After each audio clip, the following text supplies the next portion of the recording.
नमस्कार फ्रेंड्स, कैसे हैं आप सब? बहुत अच्छे होंगे। आज मैं अपनी एक लघु कथा लेके आई हूँ और आप लोगों को सुनाऊंगी। आशा करती हूँ कि आपको अच्छी लगे। कहानी का शीर्षक है वानप्रस्थ। ये मेरा घर है। पिछले 35 वर्षों से मैंने इसे सजाया संवारा और ये कल की आई लड़की इसको हथियाना चाहती है। ये मैं कभी नहीं होने दूंगी। प्रतिदिन की तरह आज भी कौशल्या देवी ने बहू की शिकायतों की पोटली खोल दी थी। श्रीकांत जी अभी कचहरी से लौटे ही थे।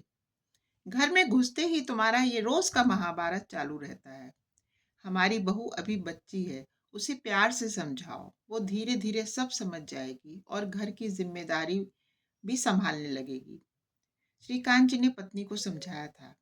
बेटा जय दफ्तर के काम से बेंगलुरु गया हुआ था। आप भी हमेशा बहू का ही साथ देते हैं, तभी तो उसका दिमाग सातवें आसमान पर रहता है। उसे तो कोई कुछ कहता ही नहीं। इतना कहकर कौशल्या जी सुबकने लगी थी। देखो, ये सब मैं नहीं कह रहा हूँ। हमारे ग्रंथ पुराणों में युगों युगों पहले ये सब लिखा जा चुका है। हम दोनों लोग अब वानप्रस्थ आश्रम में हैं। गृहस्थी से इतना मोह रखना उचित नहीं है, श्रीकांत जी बोले थे। अब आपका कहने का क्या अर्थ है? मैं क्या जंगल चली जाऊं? कौशल्या जी ने चिढ़कर पूछा। जंगल जाने की जरूरत नहीं है। बस ये समझो कि जंगल में ही हो। अब ये जय और मेघना की गृहस्थी है, हमारी नहीं। तुम बहू के हर काम में बहुत रोक टोक करती हो। अब तुम बहुत कर चुकी। अब बहू का समय है। उसे उसी की तरह से करने दो। तुम अपना तरीका उसके ऊपर क्यों थोपती हो? अब ये क्या बात हुई? मैं क्यों ना उसको समझाऊं? क्या मैं सब कुछ छोड़ दूं? कौशल्या जी भी बड़बड़ाने लगी। ऐसे कैसे होगा? वैसे ही जैसे हमारी अम्मा ने सब कुछ छोड़ दिया था, कह के श्रीकांत जी अपने कपड़े बदलने चले गए। मेघना ने तभी चाय व पोहे लाकर मेज पर रखे और धीरे से पुकारा, माँ, आप आ जाइए, चाय ठंडी हो जाएगी। कहने का बस इतनी सी मतलब है कि इंसान समझ जाए कि ये परिवर्तनशील जगत है। जो कल था वो आज नहीं होगा और जो आज है वो कल नहीं होगा। तो हर चीज पे जब हम अपना अधिकार जमाने लगते हैं ना, तब हम दूसरे इंसान को समझ नहीं पाते। देखिए, हर का एक समय होता है। जो हम 10 बरस के थे वो 15 बरस में नहीं, जो 15 बरस में थे वो 25 बरस में नहीं। ऐसा आप लोग सब मानते होंगे। तो हमारी जो अगली पीढ़ी आती है हमारे घर में, और ये मैं मुख्यतः बहू के लिए कह रही हूँ, और बहू से लोगों के संबंध खराब हो जाते हैं।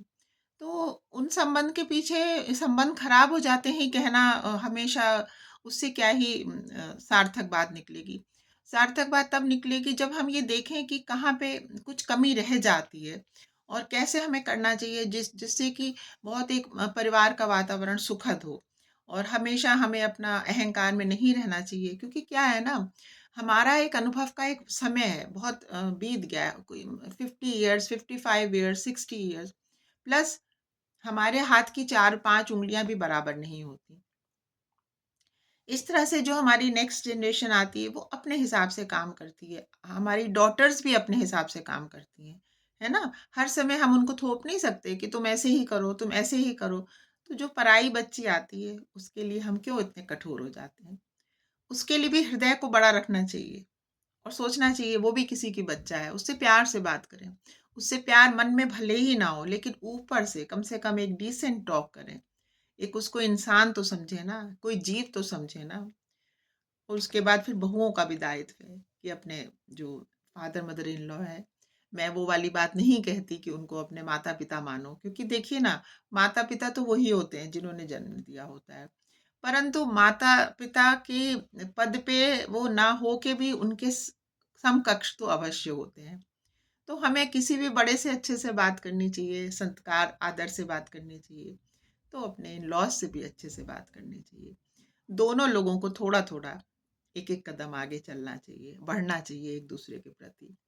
हर चीज़ जो है तोड़ लेना बहुत सरल सी बात है, लेकिन जोड़ने में थोड़ी सी परिश्रम लगता है।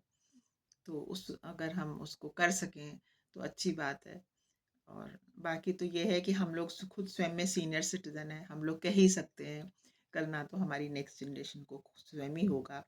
तो ज़ोर ज़बरदस्ती से नहीं कह सकते, समझा के कहा जा सकता है, क्योंकि जैसे कहते हैं स्नेह या सम्मान ज़बरदस्ती से कोई अचीव नहीं कर सकता। यदि किसी का मैं अपने पे ही लेके देख लूँ कि यदि मुझे किसी से स्नेह है तो है, और यदि मुझे किसी का मैं सम्मान करती हूँ तो हृदय से है। और मुझसे भी कोई छीन के नहीं ले सकता, तो हम अपने छोटों से कैसे छीन के ले सकते हैं? हमारा व्यवहार इतना उदार हो, इतना जिसे कहते हैं हम में बड़प्पन होना चाहिए कि हम अपने छोटों की गलतियों को माफ़ करें। बिल्कुल ठीक उसी तरह जैसे कि हम स्वयं भगवान से अपनी माफ़ियों के लिए, गलतियों के लिए माफ़ी माँगते हैं। और अपने बच्चों को तो देखिए सभी बहुत प्यार कर लेते हैं, तो कौन-सी बड़ी बात है। तारीफ़ तो तब है जब हम दूसरे के बच्चा जो कि हमारे कोख से नहीं जन्मा, उसके लिए हम अच्छा सोचें, सुंदर बात सोचें, अपना दिल बड़ा करें। बस आज के लिए इतना ही। आज मेरी बात थोड़ी लंबी हो गई। आपने मेरी बात सुनी। बहुत-बहुत धन्यवाद आप सबका। नमस्कार।